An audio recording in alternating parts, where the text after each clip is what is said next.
Hello everyone, स्वागत है आपका मेरे ऑनलाइन यूट्यूब चैनल संकल्प मैथ क्लासेस में। घातांक तथा करड़ी से रिलेटेड टॉपिक हमने प्रीवियस लेक्चर में स्टार्ट किया हुआ है।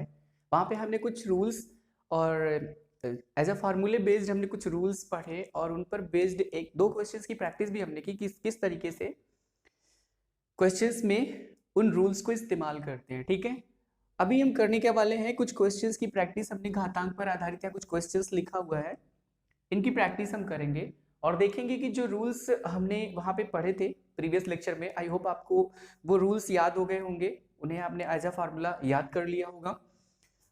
उन्हें हमें इस सवालों को सॉल्व करने में, इन सवालों को सॉल्व करने में उन्हें रूल्स को हेल्प लेनी है, उन रूल्स की मदद से हमें सॉल्व करना है।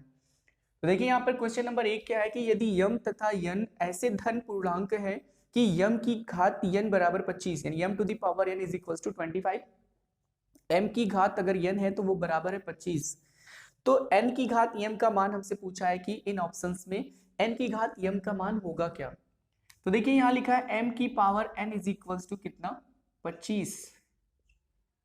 अगर हम 25 को घातांक के रूप में लिखें तो हम इसे 5 के आधार पर लिख सकते हैं, 5 की घात 2। अगर हम इसे कंपेयर करें यानी तुलना करें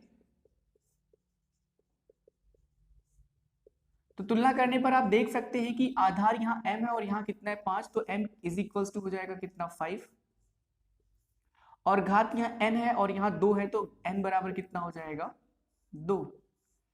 इस तरीके से m की वैल्यू जो है वो 5 आ गई और n की वैल्यू जो है वो कितनी आ गई 2।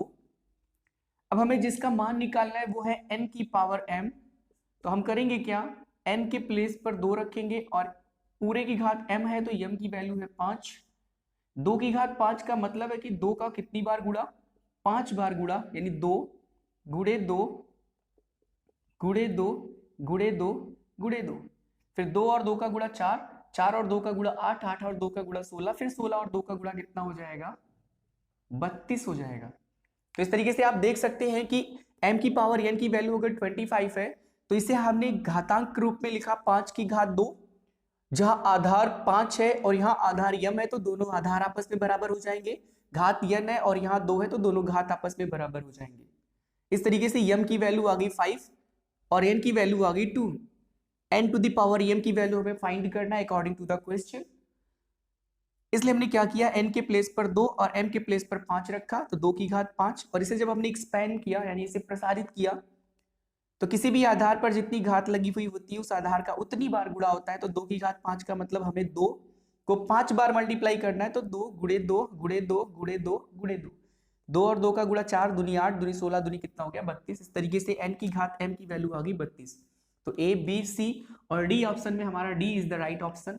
आई होप आपको चीजें समझ में आ रही हैं। चलिए नेक्स्ट क्वेश्चन देखते हैं।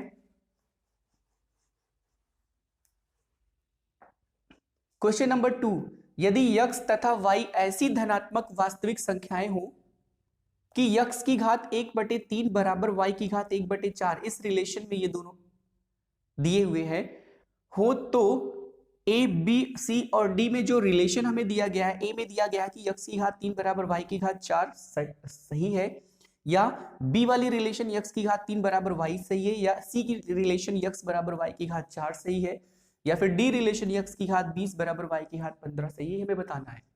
तो जो चीज हमें दिया हुआ है वो हम यहाँ लिखते हैं, x की घात 1/3 बराबर y की घात 1/4 दिया है। ऐसे सवालों में जो घात है वो एक परिमेय संख्या है, पूर्ण संख्या नहीं है। तो परिमेय संख्या, आप सबको पता है कि परिमेय संख्या एक ऐसी संख्या होती है जो भिन्न के रूप में लिखी हुई होती है, a/b के रूप में लिखी हुई होती है। तो ये परिमेय संख्या है, इसमें अंश और हर होता है, आप सबको पता है। तो ये जो x और जो y है इन पर जो घातें लगी हुई है वो भिन्नात्मक घातें हैं। 3 और 4 का यहाँ लासा हमें निकालना होता है। ऐसे सवालों को हल करते समय हर में जो संख्याएं लिखी होती हैं उनका लासा निकालना होता है। तो 3 और 4 का लासा हमें निकालना है। आप देख सकते हैं कि 3 और 4 कैसी संख्याएं हैं, सह अभाज्य। सह अभाज्य उन संख्याओं को बोलते हैं,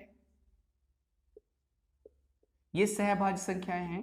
सहभाज्य उन संख्याओं को बोलते हैं जिन दो संख्याओं में उभयनिष्ठ गुणनखंड केवल एक हो, संख्या में एक हो। ठीक है, 3 और 4 में कोई भी उभयनिष्ठ गुणनखंड नहीं होगा। 3 भी 1 से डिवाइड होगा, 4 भी 1 से डिवाइड होगा, इसका मतलब 3 और 4 में केवल एक ऐसी संख्या है जो उभयनिष्ठ है। तो ऐसी संख्या है जिनमें कोई भी गुणनखंड उभयनिष्ठ ना हो सिवाय एक के, उन्हें सहअभाज्य संख्याएं बोलते हैं। और सहअभाज्य संख्याओं के लासा के लिए आपने डायरेक्ट पढ़ा है कि सहअभाज्य संख्याओं का लासा उन संख्याओं का गुणनफल होता है, यानी 3 गुणे 4, और ये बराबर हो जाएगा कितना, 12, यानी 3 और 4 का लासा कितना हो जाएगा, 12। अभी करना क्या होगा, ये जो संख्या, ये जो रिलेशन दिया हुआ है x की घात 1/3 बराबर y की घात 1/4, इसके दोनों पक्षों में हम इनकी घात 12 लगा देते हैं, यानी x की घात 1/3 पूरे की घात 12 बराबर y की घात 1/4 पूरे की घात 12। अब इसे सॉल्व करेंगे तो x की घात 1/3 गुणे 12 बराबर y की घात 1/4 गुणे 12। और ये रूल हमने आपको बताया है, ये रूल आपने पढ़े भी होंगे कि जब भी किसी संख्या के ऊपर कोई, किसी आधार के ऊपर कोई घात हो, उसके ऊपर भी कोई घात लगी हो, तो फिर घातों का क्या हो जाता है, गुणा। यही रूल तो यहाँ पर लगा हुआ है, ठीक है। घातों के ऊपर घाते तो घातों का गुणा। अब देखिए 3 एकम 3, 3 और चौके 12 हो जाएगा, फिर 4 एकम 4, 4 तियां 12 हो जाएगा। ये हो जाएगा x की घात 4 और ये हो जाएगा y की घात कितना, 3।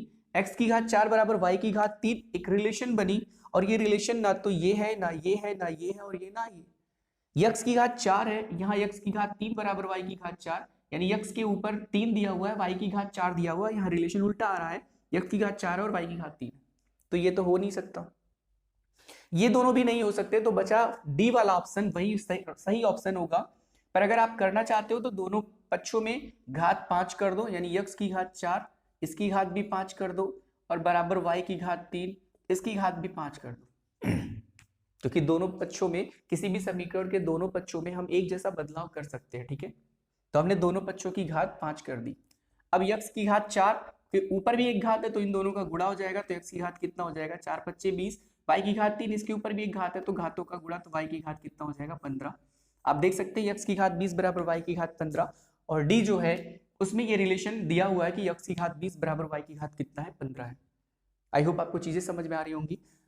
चलिए नेक्स्ट क्वेश्चन देखते हैं, क्वेश्चन नंबर 3।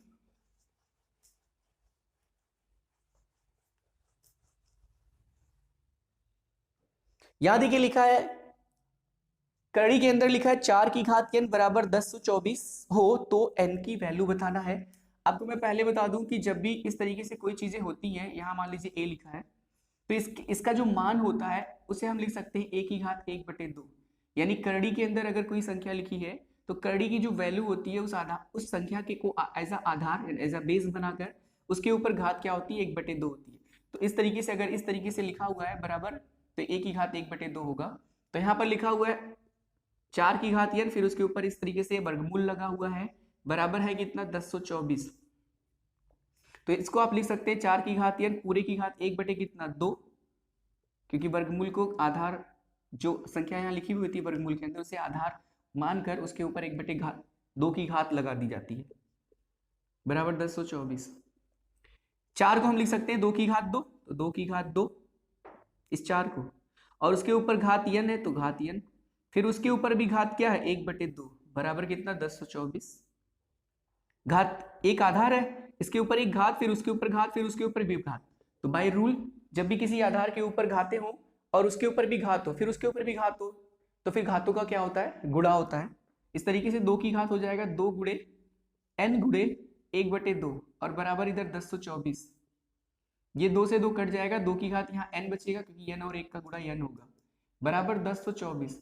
अगर हम इसे 2 की आधार में लिख सके तो ये 2 की घात 10 है। अगर आप थोड़ा ध्यान से देखें तो ये 2 की घात 10 है।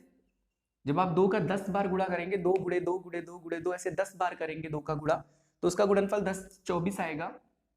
अब देखिए यहाँ आधार बराबर हो गया, तो ये रूल आपने पढ़ा था कि a की घात m बराबर a की घात n अगर हो, आधार बराबर होने पर, बीच में बराबर का निशान होने पर घातें भी क्या होती है, बराबर, यानी m बराबर n होगा। तो इस केस में आपका n जो होगा वो कितना हो जाएगा, 10 हो जाएगा। तो इस तरीके से n की वैल्यू आ गई 10, तो D is the correct option.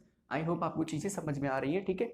अब नेक्स्ट क्वेश्चन नंबर लास्ट जो हमने इस वीडियो में डिस्कस करना है वो पढ़ते हैं। लिखा हुआ है 343 गुणे 49 बटे 216 गुणे 16 गुणे 81 बराबर, यहाँ पर प्रश्नवाचक चिन्ह है, इसी का मान हमें निकालना है। और मान देखिए 7 की घात और 6 की घात में दिया हुआ ए बी सी डी सब में आप देखिए अंश में 7 की घात का रूप है और हर में 6 की घात का रूप है। तो अगर आप थोड़ा सा ध्यान दें तो 343 गुणे 49 बटे 216 गुणे 16 और गुणे 81, अगर इसे सॉल्व करें तो आप देखेंगे कि 343 7 की घात 3 का मान होता है, यानी 7 को अगर हम 3 बार गुणा करें 7 गुणे 7 गुणे 7 तो इसका गुणनफल 343 होगा। 49 जो होता है वो 7 की घात 2 का मान होता है। 216 6 की घात 3 का मान होता है, 6 गुणे 6 गुणे 6 बराबर 216। 16 को आप लिख सकते हैं 2 गुणे 2 गुणे 2 गुणे 2, 2 दूनी 4 दूनी 8 दूनी 16। और 81 को आप लिख सकते हैं 3 गुणे 3 गुणे 3 गुणे 3, 3 और 3 का गुणा 9, इस 3 और 3 का गुणा 9, फिर 9 और 9 का गुणा 81। अब देखिए इस 2 को इस 3 से, इस 2 को इस 3 से, इस 2 को इस 3 से और इस 2 को इस 3 से अगर मल्टीप्लाई कर दिया जाए तो ये हो जाएगा 6 की घात 3 गुणे इस 2 का इस 3 से गुणा करेंगे 1 6 मिलेगा, इस 2 का इस 3 से गुणा करेंगे दूसरा 6, इस 2 को इस 3 से करेंगे फिर 6 और इस 2 को इस 3 से करेंगे तो फिर 6। अब देखिए 7 की घात 3 गुणे 7 की घात 2, आधार बराबर है तो घातें जुड़ जाएंगी, यानी 7 की घात 3 प्लस 2। यहाँ देखिए 6 गुणे 6 गुणे 6 गुणे 6, आधार बराबर तो घातें जुड़ेंगी, तो 3 धन यहाँ 1 यहाँ 1 यहाँ 1 यहाँ 1, हर जगह 1 होगा ना, 6 की घात 1 का मान 6 होगा, तो 1 धन 1 धन 1 धन 1।